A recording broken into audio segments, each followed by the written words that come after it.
My son's fiance mocked me when we met for the first time. Your dad only finished middle school? Seriously? Can you even get a job with such a low academic qualification? She laughed heartily.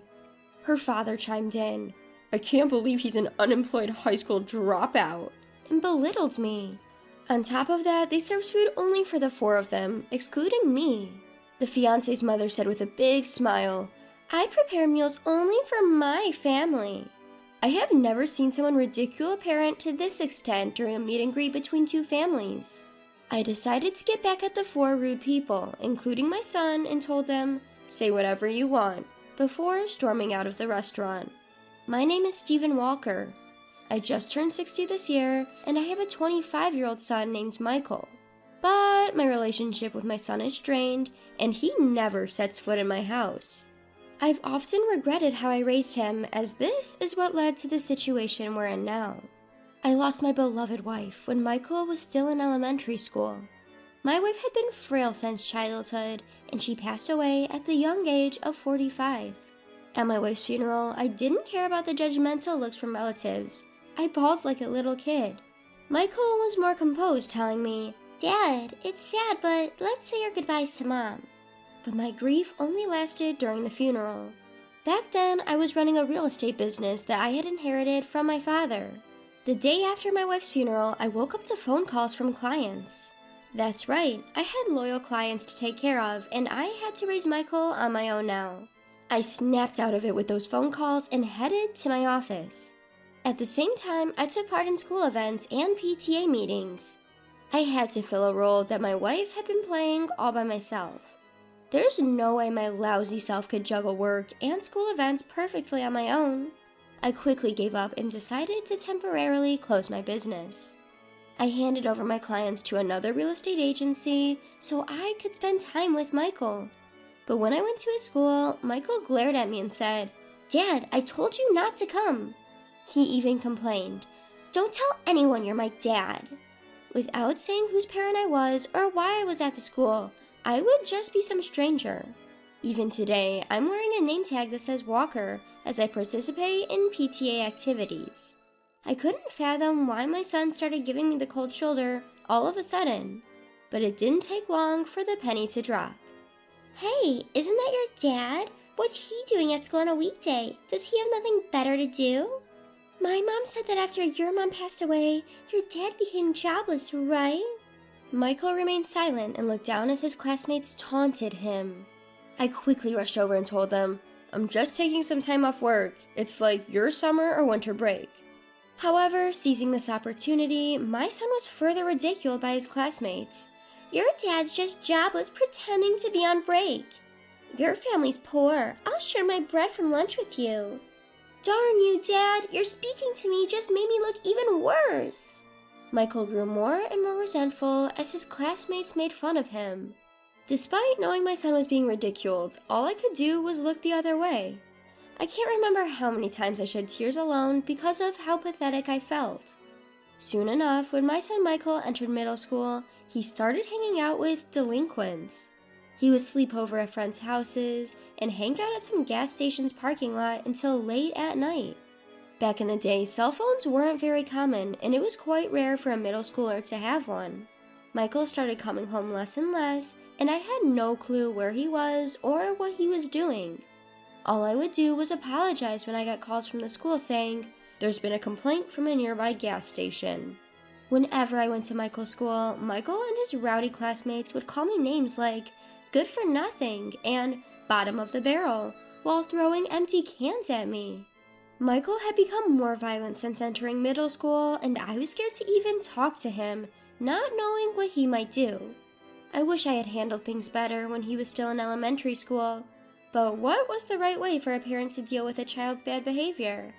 I had no idea how to communicate with a teenager and was utterly baffled. He skipped school without a care and even ran away during classes. His grades were rock bottom. At a parent-teacher conference, they told me that there's a private high school where even Michael could get in, and I was relieved.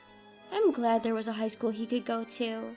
The environment and his classmates would all change, and I thought maybe he'd calm down a bit after going to high school. Just as I hoped, after starting high school, Michael began to take his classes seriously. He studied hard and started scoring a bit above average on tests. And he even made it to college. But his disdain for me remained the same even after going to high school. He continued to bounce from one friend's house to another, never stopping by home. After getting into college, he started living alone in a dorm, and he paid his tuition by working part-time. He was living independently, which was commendable, but he was cold as ice towards me.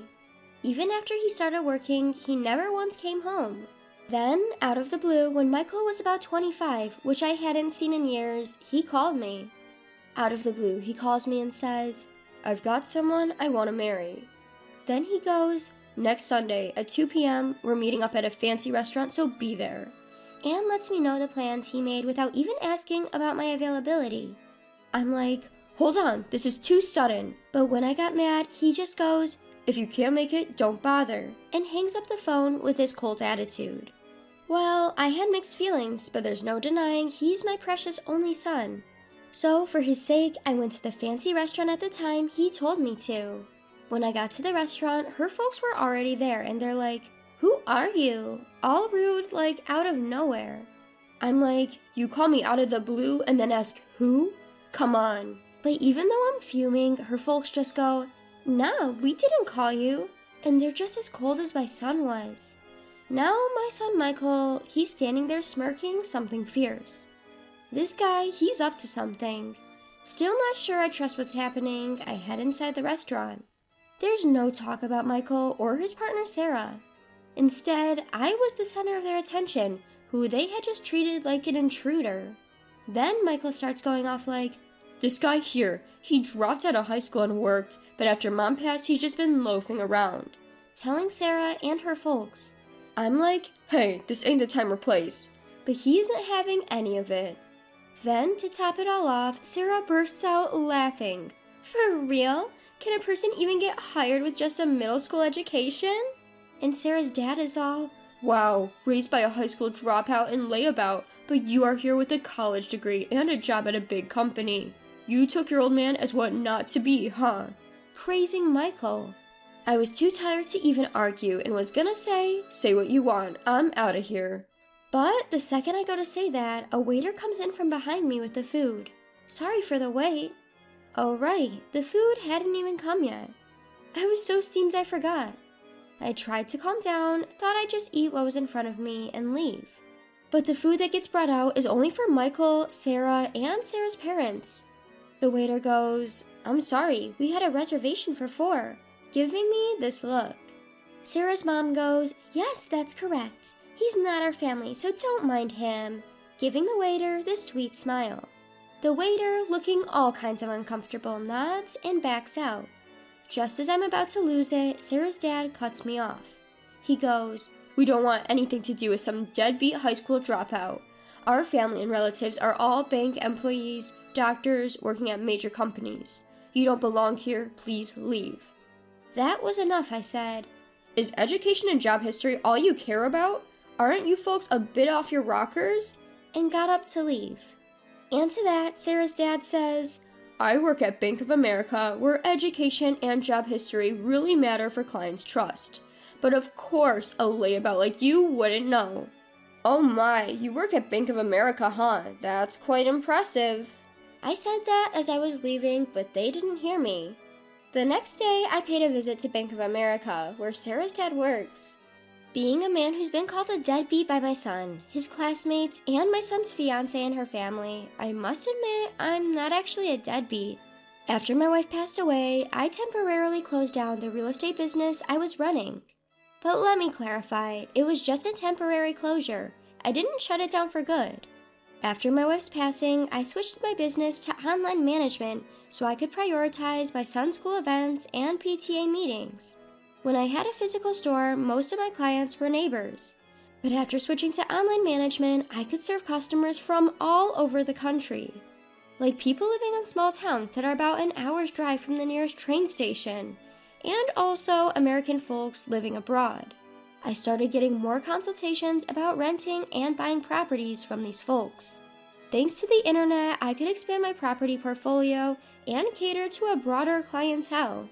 Running a real estate business online made things possible that seems like a dream. Additionally, I was quite active in stocks and investments as a hobby. Currently, I have $50 million deposited in Bank of America, where Sarah's dad works. Upon arriving at the bank, I promptly requested to speak with the branch manager and informed everything that happened the day before.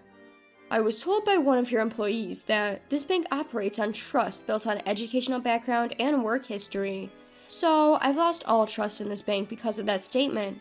Could you please proceed with the account closure? As I said that, the branch manager kept apologizing profusely and finally explained the account closure process with a face on the verge of tears. Oh, I almost forgot about something important. There's this troublemaker who has not paid the rent for the apartment I own for 2 years. I had been letting it slide thinking he's my son, but no more. I mailed my son a notice demanding 2 years' worth of rent. 3 days later, Sarah's dad and my bonehead son came storming into my house. Why did you rat me out to the branch manager? That was underhanded. Dad, what's the deal with that notice? If you're the manager, cover for me. I sighed and said, I lost trust in the bank after learning about your practice of judging clients based on education and work history. Are you panicking just because of what one person said? Do you have something to hide? And Michael, just because we're family doesn't mean you can skip paying rent. Pay your own dang rent.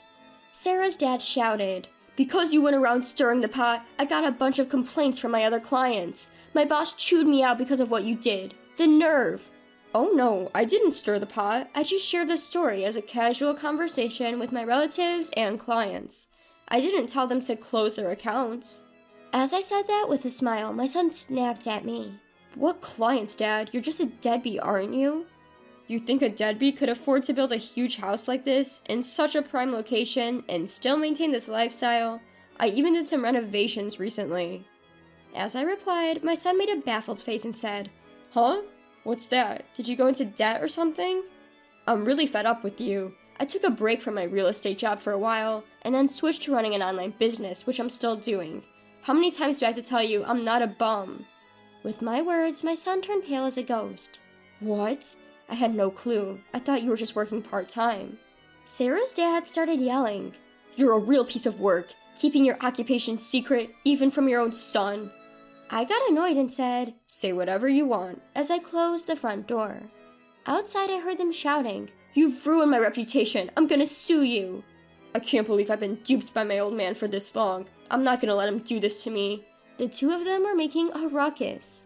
But after about 10 minutes of shouting, seems like they got exhausted and it got quiet. Well, once they realized that shouting was meaningless, I figured they wouldn't bother coming around here again. I let out a sigh of relief and went to make myself a cup of coffee. Just then, I heard my son's voice outside again. You big fat liar! What? Are you still here? I said as I looked out the window to see Sarah's dad and my son spray painting my front door. You've got to be kidding me. What are they up to? Just as I was about to go outside and give them a piece of my mind, I heard a police siren getting closer. Could it be that someone in the neighborhood called the cops? My hunch was right on the money. When I went outside, the two of them were being detained by the police, who showed up because of a neighbor's complaint. Ah, there he is, that big fat liar. I lost all my credibility at work because of him. As they shouted, the police calmly loaded them into the patrol car saying, all right, we'll take it from here. Then one of the officers, who seemed to have just noticed me, approached me with a strangely cheerful expression. Sir, would you please come with us to give your statement? Why me? But I guess I'm the victim here. I'm gonna spill the beans on all their shenanigans. When we got to the police station, I showed the cops a video from my phone. It was footage from the security camera I installed at my front door. The camera had recorded all their yelling and antics. What a great piece of evidence, the officer exclaimed with a sparkle in his eye, and my questioning was over in a jiffy. My son and Sarah's dad were given a stern warning by the police, and they had to sign a restraining order to keep their distance from me. And it turns out the whole neighborhood had witnessed their crazy behavior. One of my son's coworkers who lives nearby had been blabbering about it at the office. Hey, you won't believe it, but Michael was caught spray painting his own father's house and got hauled off by the cops. I was so shocked, I recorded the whole thing. My son became the talk of the town at his workplace and with clients, and his boss ended up demoting him. I went to report the incident to Bank of America again, where Sarah's dad worked. When I showed the manager the security camera footage on my phone, his face turned white as a sheet. I heard that Sarah's dad finally got fired, and naturally, she called off the engagement with Michael. Michael and Sarah's family both fled far away to a rural area. Apparently, Sarah's parents even came to work part-time at the gas station in the sticks, run by my brother. They're no good. Couldn't get the hang of stocking shelves no matter how many times I showed them. Had to give them the boot pronto. And word has it, the nearby gas stations and farmers did the same. According to my brother, it seems Sarah's parents can't land a steady job, and they're bouncing from one gig to another at gas stations and farms as a couple. Furthermore, I heard that Sarah showered her boyfriends, including my son, with high-end gifts like watches, and she was in debt because of that. The little money her parents make from their part-time jobs apparently goes straight into paying off their daughter's debts, and it's a mystery how they're making ends meet. It's been 5 years since then, and my son is now 30. It seems like he's changed for the better, after being treated with kindness from folks in the small town he moved to. He came to me a couple of times and apologized sincerely. I was naive and immature. I didn't even try to understand your job and just labeled you as a good-for-nothing. I can't apologize enough for how much I regret it. Seeing the change in my son's attitude, I decided to let him move in with me. Now he's working at a company near my place, and little by little, he's helping me out with my work too. But don't get me wrong, he's still wet behind the ears, and I don't trust him completely. I'm hesitant to hand over all my work to him, but I'm gonna observe his behavior and attitude towards work and make decisions accordingly. If he proves he's really turned his life around, I might consider handing over the reins of my business. But if I told him that, he might get too excited and say, "For real? I'll hand in my 2 weeks' notice tomorrow," and do something impulsive. I'm living with my son, holding on to the hope that one day I'll feel confident enough to trust him with everything.